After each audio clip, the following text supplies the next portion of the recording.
Hello students, BSc second year के सभी students का आज की फिजिक्स ऑनलाइन क्लास में स्वागत है। सभी स्टूडेंट्स, फर्स्ट पेपर अपना चल रहा है थर्मोडायनेमिक्स और स्टैटिक्स का, जिसमें फर्स्ट यूनिट अपनी चल रही है स्थूल निकायों में अन्योन्य क्रियाएं। आज अपन टॉपिक जो पढ़ेंगे ऊष्मीय भंडार के संपर्क में निकाय। ऊष्मीय भंडार के संपर्क में निकाय। System is contact with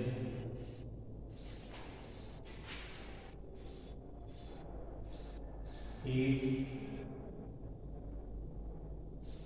reservoir।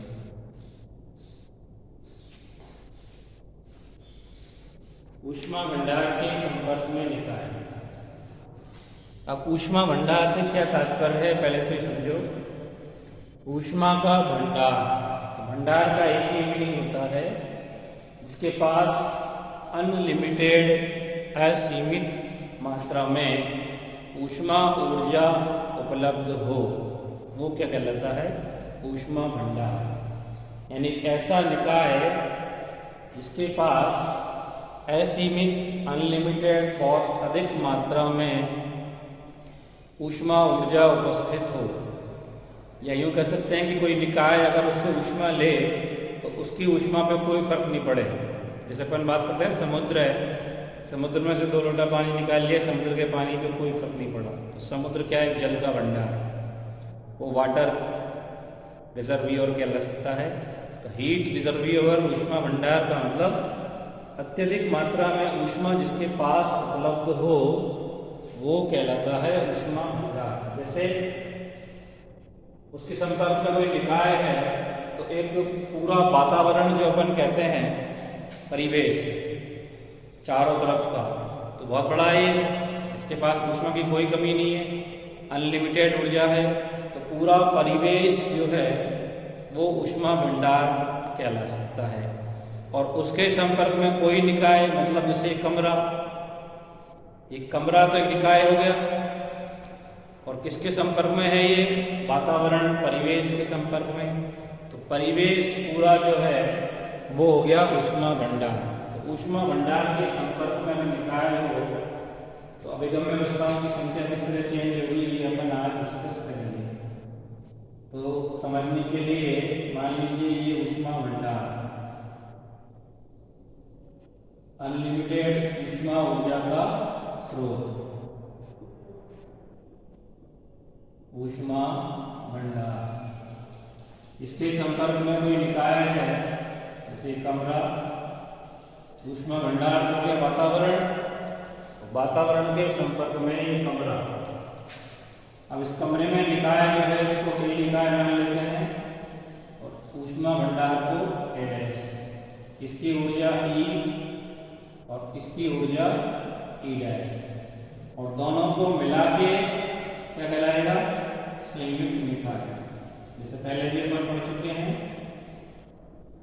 और संयुक्त निकाय की ऊर्जा ई स्टार, संयुक्त निकाय बताते हैं ए स्टार से, और इसकी ऊर्जा हो गई ई स्टार। ठीक है। अब इस निकाय ए की जो ऊर्जा है ई, इसको अपन अनेक ऊर्जा स्तरों में विभाजित मान लेते हैं, क्योंकि इस कमरे के अंदर बहुत सारे अणु, परमाणु, आयन, इलेक्ट्रॉन, प्रोटॉन, न्यूट्रॉन है, सबकी ऊर्जा अलग अलग होती है, यानी इनकी ऊर्जा का लेवल अलग अलग होता है। इसलिए ऊर्जा लेवल को अपन ऊर्जा स्तर मान सकते हैं। किसी आयनीय अवस्था की ऊर्जा क्या है, E I। तो यहाँ पर मान लेते हैं, माना ऊष्मा भंडार ए डैश, जिसकी ऊर्जा ई डैश है, के संपर्क में कोई निकाय जिसकी ऊर्जा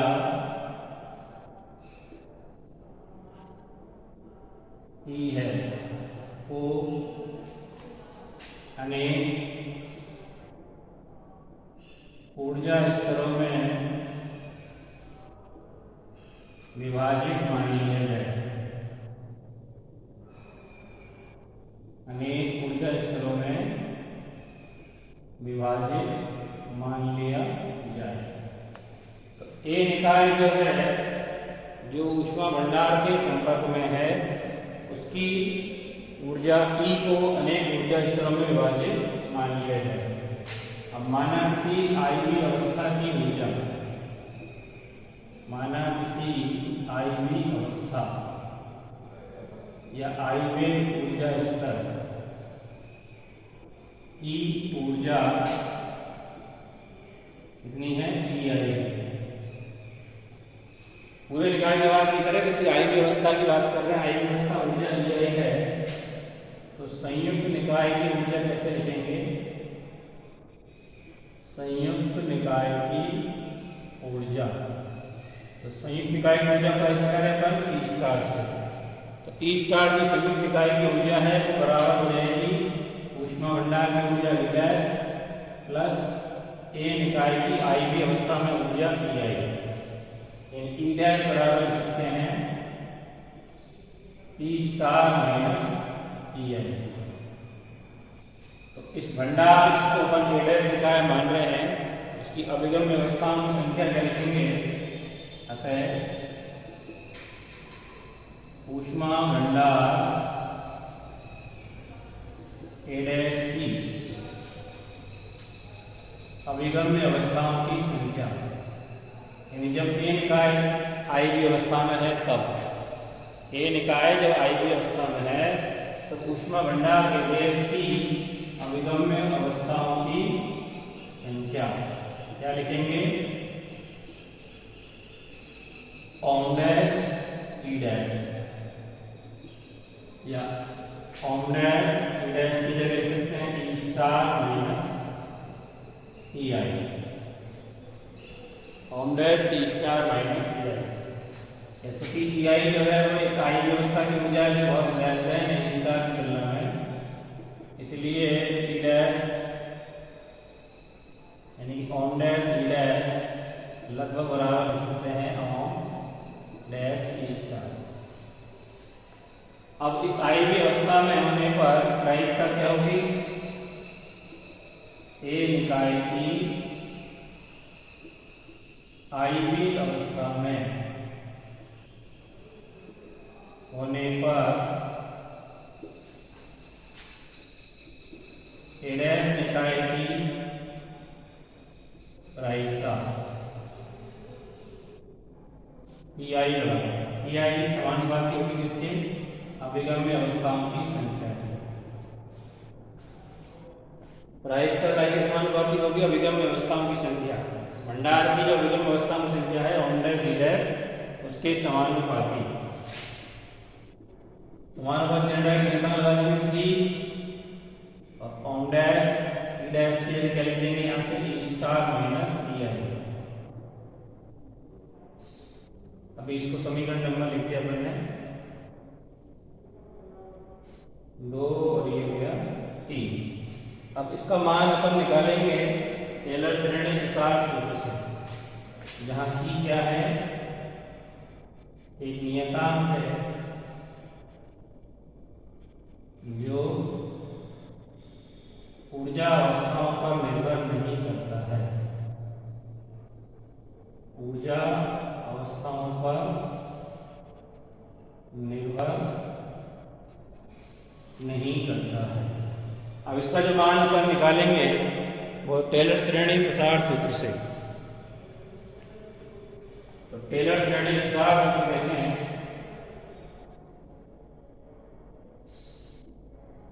टेलर श्रेणी प्रसार सूत्र से। तो लॉग ऑफ ओम dash E star minus EI, इसका प्रसार करते हैं तो क्या आएगा? लॉग ओम dash E star del upon del D dash log of dash E star into E I upon factorial 1 plus dot dot ऐसे आएगा, पहले फैक्टोरियल 2 आ जाएगा, ई आई का स्क्वायर हो जाएगा। लेकिन चूंकि ई आई का मान अल्प है इसलिए उच्च घातों को नगण्य मान के केवल एक तक प्रसार कर देते हैं। इसको इधर लिया है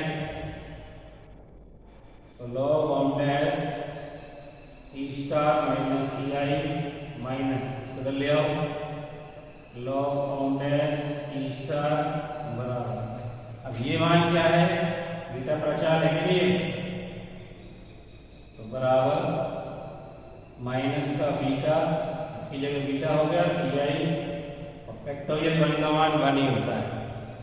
तो del upon del E log of में क्या होता है, बीटा, इसकी जगह बीटा अपन ने लिख दिया।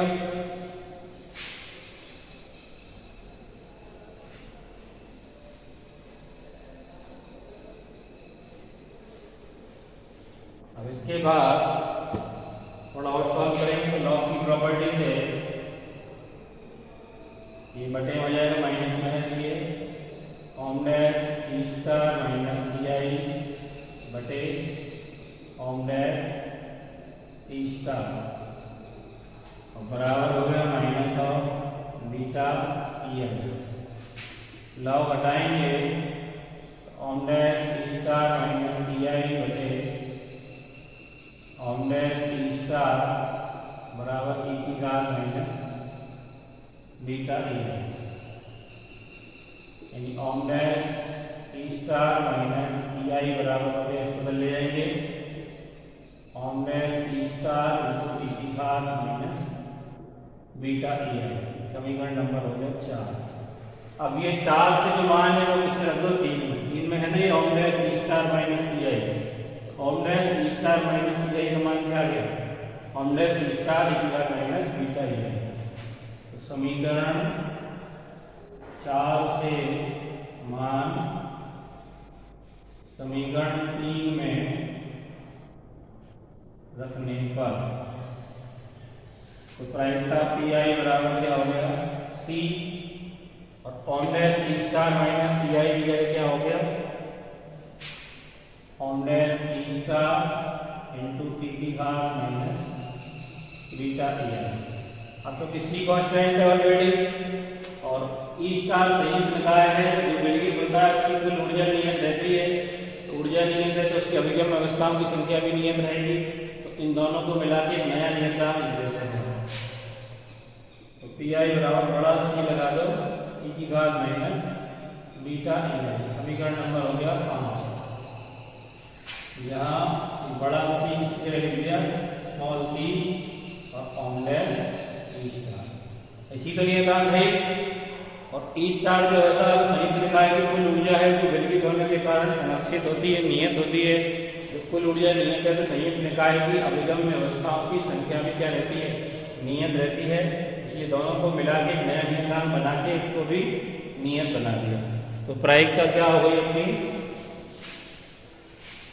सी इंटू ई की घात माइनस बीटा ई आई। आगे देखिए, क्योंकि सी का मान अगर निकालना है तो दोनों तरफ समेशन ले लो। सी का मान ज्ञात करने के लिए समीकरण 5 का पहले लो समेशन लेने पर समेशन ऑफ पी आई बराबर समेशन ऑफ सी की घात माइनस बीटा ई आई। सी तो कांस्टेंट है, समेशन से बाहर आ जाएगा, समेशन पी आई का मतलब 1। सभी प्रायिकताओं का कुल योग हमेशा क्या होता है 1 होता है, सारी संभावनाओं को कुल मिला के 1 होता है। Summation of P I mathematics student से जानते हो, सी बाहर निकाल दिया तो समेशन ऑफ ई की घात माइनस बीटा ई आई। तो सी की वैल्यू क्या हो गई यहाँ से, सी बराबर हो गया 1 समेशन ऑफ ई की घात माइनस बीटा ई आई। ये समीकरण नंबर हो गया 6। अब 6 में सी का मान जो आ गया वो समीकरण 5 में रख दो। समीकरण 6 से मान समीकरण 5 में प्रयोग करने पर समीकरण 5 क्या हो गया? पीआई बराबर सी का मान जो है वो ये लिख देंगे 1 समेशन है तो ये तो है ही और बटे ही हो जाएगा e की घात minus beta ei upon summation of e की घात माइनस बीटा ei ये मान लो। अब समेशन ऑफ e की घात माइनस बीटा ei जो है वो बोल्ट्जमान गुणक कहलाता है। इसको समीकरण 7 लिख दो।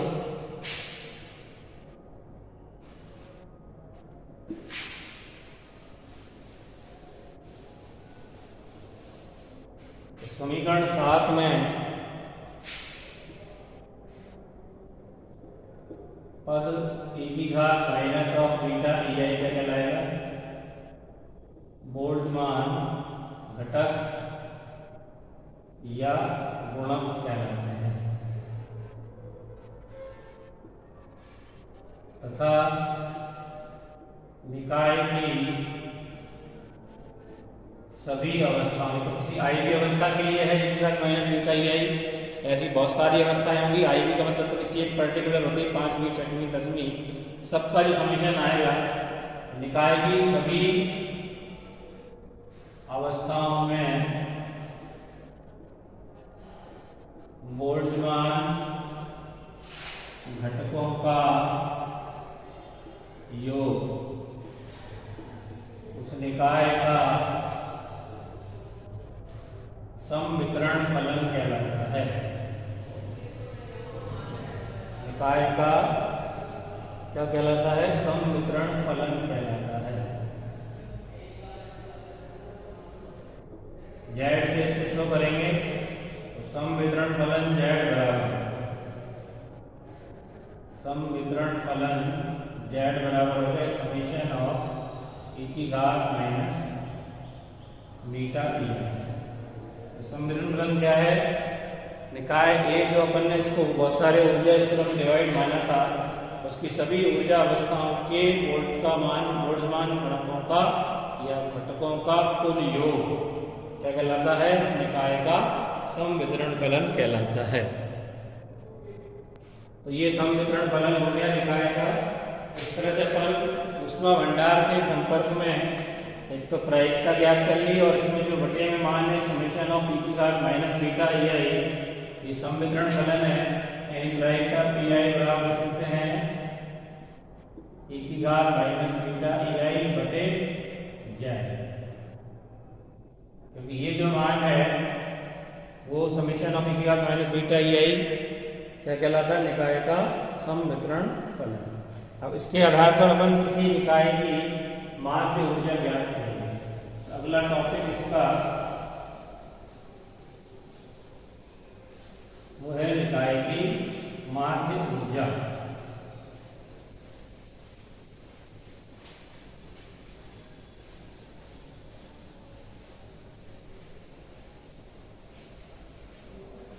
अगला टॉपिक है निकाय की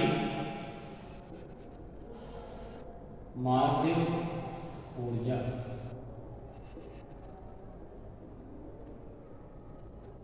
तो माध्य ऊर्जा कैसे ज्ञात करेंगे? कभी मैंने बताया समवितरण फलन क्या होता है। ऊष्मा भंडार के संपर्क में उसी से रिलेटेड है, पिछले टॉपिक से रिलेटेड है, उसी से आगे चल के ये डिस्कस निकलेगा। ऊष्मा भंडार के संपर्क में किसी निकाय की सभी ऊर्जा अवस्थाओं का समवितरण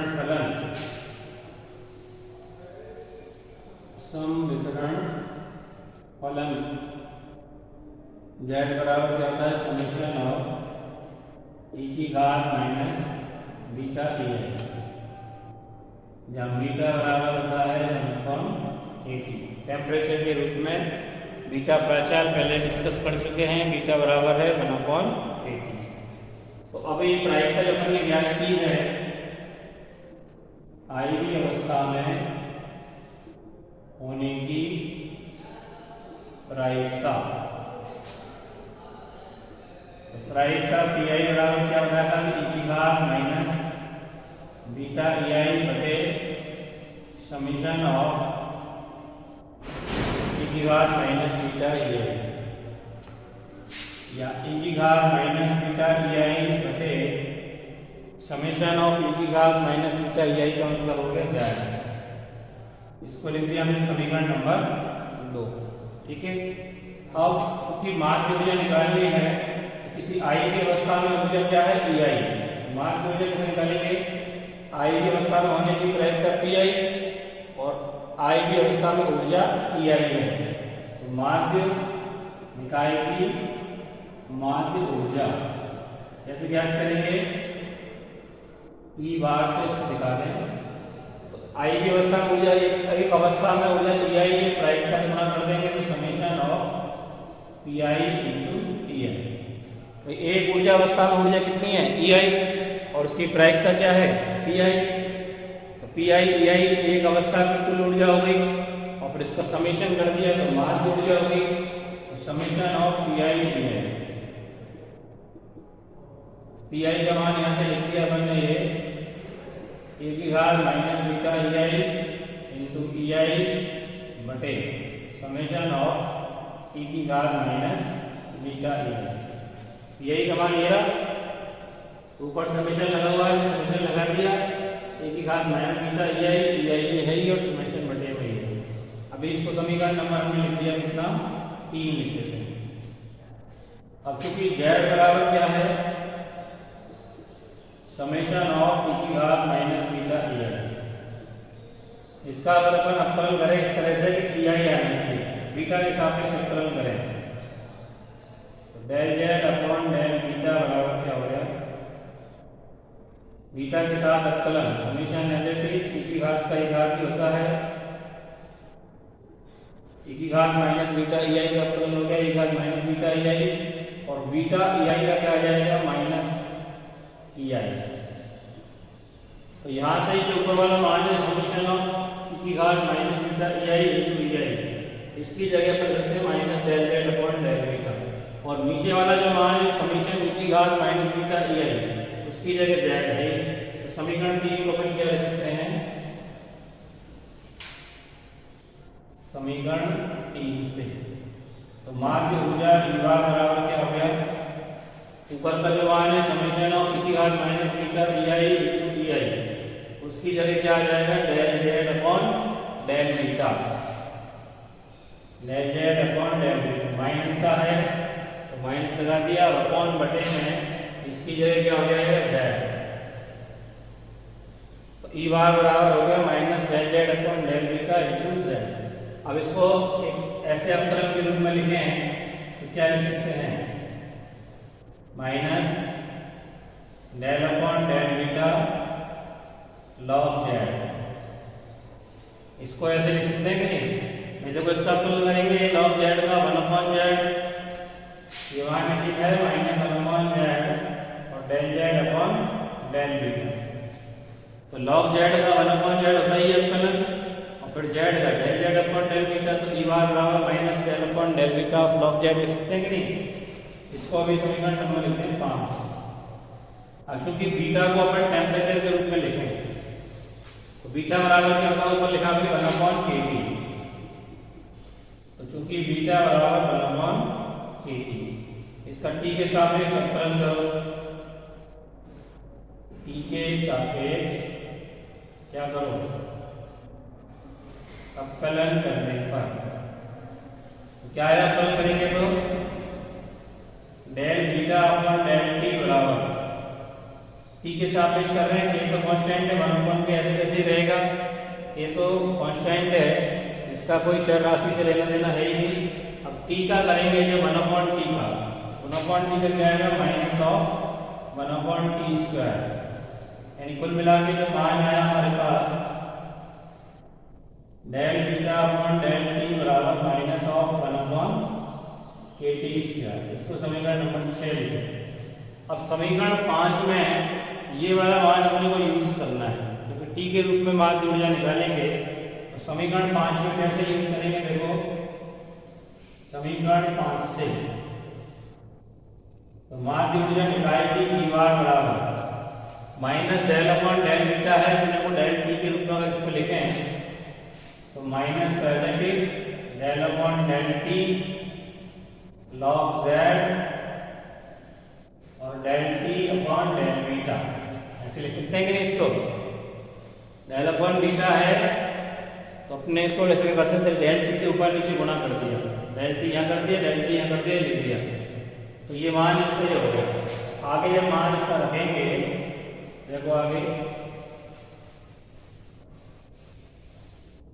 तो ई बार बराबर हो गया, मान क्या आया minus del upon del T log Z और del T upon del beta. अब del T upon del beta का मान यहाँ से लिखो, समीकरण 6 में अपने पास मान जो आया है वो क्या मान आया है, समीकरण 6 में जो मान है del beta upon del T, कितना मान आया इसका minus of 1 upon K T square. तो del T upon del beta है, उल्टा है उसका, वो del beta upon del T है, del T upon del beta उल्टा सीधा करके लिखो इसको, तो क्या मान आ जाएगा ई बार बराबर minus del upon del T log Z as it is और del T upon del beta की जगह इसका उल्टा मान यानी कि minus of K T square हो गया। अब माइनस माइनस तो हो गया प्लस, तो मान की ऊर्जा क्या आ गई निकालेंगे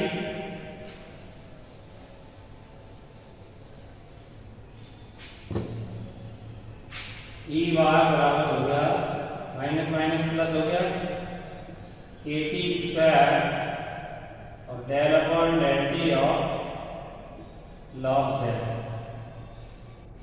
ये अपने को प्राप्त हो गया निकाय की माध्य ऊर्जा का सूत्र, लेकिन किसी आई भी अवस्था के लिए है। अब अगर उस जो अपन ने उसमें भंडार के संपर्क में निकाय रखा है, जैसे मैंने बताया उसमें भंडार मतलब पूरा वातावरण परिवेश चारों तरफ का, और उसके संपर्क में कोई कमरा कोई कक्ष, उसको अपन निकाय मान रहे हैं, जिसकी संपूर्ण ऊर्जा को अपन ने ऊर्जा स्तरों में डिवाइड मान के किसी आई की अवस्था में ऊर्जा को माना ई आई। तो अगर एक मोल प्रति मोल ऊर्जा निकाल रहे हैं, प्रति मोल गैसीय निकाय की, कमरे में गैस होती है, माध्य ऊर्जा प्रति मोल मतलब एक मोल के लिए ऐसे निकालेंगे, अणुओं की संख्या कितनी हो जाएगी एक मोल में n, n जो अवगाद्रो संख्या होती है, पहले भी पढ़ रखा है n अवगाद्रो संख्या है, जानते हो, समझाने के लिए तो नहीं है, मैथमेटिक्स के स्टूडेंट हो। n के टी स्क्वायर और del upon del T log Z. प्रति मोल मतलब एक मोल वाले किसी गैसीय निकाय की मान ऊर्जा का सूत्र हो गया N K T square del upon del T log Z. Z क्या है, निकाय का संवितरण फलन है, जेड क्या है, निकाय का संवितरण फलन। तो इस तरह से अपन निकाय की माध्य ऊर्जा ज्ञात कर सकते हैं। किसी ऊष्मा भंडार के संपर्क में अगर कोई निकाय है तो उसकी अपन माध्य ऊर्जा ज्ञात कर सकते हैं। तो ये ई बार का सूत्र हो गया, सामान्य रूप से लिखा कि ई बार बराबर K T square del upon del T log Z, और प्रति मोल जैसे निकाय की माध्य ऊर्जा लिखेंगे तो ई बार बराबर N K T square del upon del T log Z. अब ये एक ऐसी निकाय है, इसके बाद अपन आदर्श गैस की भी माध्य ऊर्जा ज्ञात करेंगे। आदर्श गैस क्या होता है, आदर्श गैस नाम पहले भी सुना हुआ, तुम सब जानते हो, मैथमेटिक्स के स्टूडेंट हो, केमिस्ट्री में पढ़ा है, फिजिक्स में पढ़ा है। आदर्श गैस मूल रूप से वो होती है जिसके अणुओं को बिंदु मात्र माना जाए, जिसके अणुओं के मध्य किसी भी प्रकार का कोई अंतराण्विक बल कार्य नहीं करता हो, कोई अंतराण्विक बल कार्य ना करे, यानी उनकी केवल गतिज ऊर्जा हो, स्थितिज ऊर्जा नगण्य हो, वो निकाय वो गैस कहलाती है आदर्श गैस। तो आदर्श गैस का भी दाब अपन इसके आधार पर ही इसी बेसिक थ्योरी का ध्यान रखते हुए आदर्श गैस का भी दाब ज्ञात कर सकते हैं। तो आदर्श गैस का मतलब समझाई दिया मैंने अभी। तो इसको अगली क्लास में अपन डिस्कस करेंगे आदर्श गैस के दाब के बारे में। आज की क्लास में अपन ने निकाय की मान ऊर्जा ज्ञात कर ली है, ये काफ़ी है।